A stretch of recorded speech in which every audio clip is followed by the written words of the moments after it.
जाके कम से कम किसानों इससे पहले किसी और लोगों के साथ जुड़कर मति भ्रम हो, दिशा भ्रम हो और फिर गलत सोच बनाए सरकार के प्रति, क्योंकि बिल अभी पास ही हुआ है लेकिन विरोधियों ने जैसे बिल की पूरी कॉपी बिल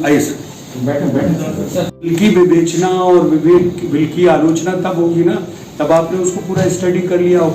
अभी वो बिल तो पास ही हुआ है, बिल बाहर नहीं आया, लेकिन अभी से उसको किसान विरोधी बिल कह दिया गया है। किसानों की जमीन हड़प लेंगे, किसानों को बड़े कंपनियों के हाथ बेच दिया है, मंडी का सिस्टम खत्म हो गया है। ये सब 5 पॉइंट है जो विरोधी कह रहे हैं, उन्हीं का मैं एक एक करके जवाब लाया हूँ और मैं किसानों से उनको सुन रहा हूँ, ये सारी बातें बताता हूँ, उनको बोलता हूँ और फिर मैं उनसे सुनता हूँ कि अगर इस बिल में भी आपको कहीं लगता है कि आपके हित में नहीं है तो वो निश्चित तौर पर ओपन है। बिल अभी पास हुआ है लेकिन उसमें संशोधन हो सकते हैं ऊपर नीचे जो भी हो, क्योंकि अल्टीमेटली गोल तो यह है कि हम जनता को और किसानों को खुश रखें, कि किसी तरह से प्रताड़ित करें। तो 5-6 मुद्दे जो उनके हैं उनका एक एक करके मेरे पास जवाब है। किसानों को बिल्कुल हम सोशल डिस्टेंसिंग करके, वैसे आप बुंदेलखंड में एक मामले में धनी हैं, बाकी प्रकृति जो हो वो ठीक है, प्रकृति के मामले में आप धनी हैं। किसान कहता काय का कोरोना, इधर कोई कोरोना नहीं है। हम डर गए, हमने कहा यार हम मुंह में पट्टी बांधते घूम रहे हैं।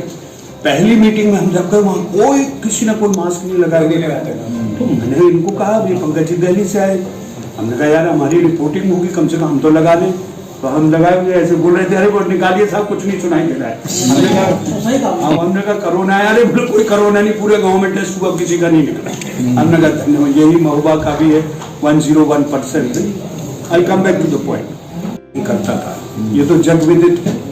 जबकि कोई भी उपभोक्ता जब अपनी कोई चीज बनाता, मैं अगर ये चश्मा बनाता हूँ तो इसकी लागत क्या है, कितना समय लगा, कितनी लेबर लगी और कितना मेरा पैसा लगा, उसके हिसाब से मैं इसकी कीमत तय करता हूँ, क्योंकि मैं उपभोक्ता। लेकिन ये किसान का दुर्भाग्य था कि किसान नहीं करते थे। पहली बार ये मोदी जी ने ये किया है, हमारी सरकार ने ये किया है कि इसकी लागत मूलक कोई तय नहीं करेगा, सिर्फ किसान करेगा। पहले आड़तिया तय करते थे, आप पत्रकार बंधु हैं, हम सबको पता है। आड़तिया 20% कमीशन होता था उनका, किसान अपनी लागत मूल्य तय करेगा, 20% का कमीशन खत्म हो जाएगा।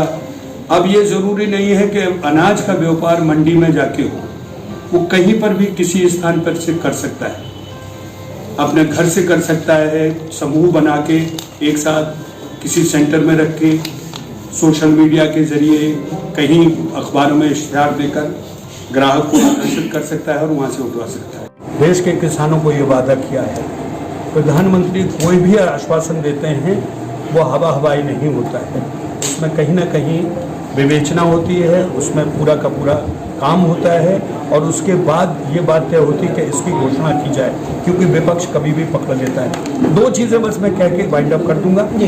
इस प्रदेश का मुखिया योगी है और योगी नाम की योगी नहीं, उनके कर्म से योगी है। ना उनके बाप की मौत पे नहीं गए, ना उनका परिवार, ना बेटा, ना भाई।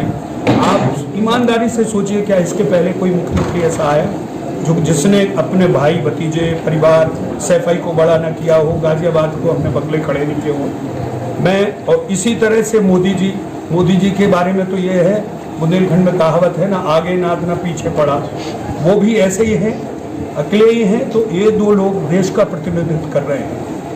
मैं पढ़ा लिखा आदमी इसलिए जुड़ा हूँ कि मुझे लगता है कि देश और प्रदेश इस वक्त सुरक्षित हाथों में है, ये मेरा विश्वास है।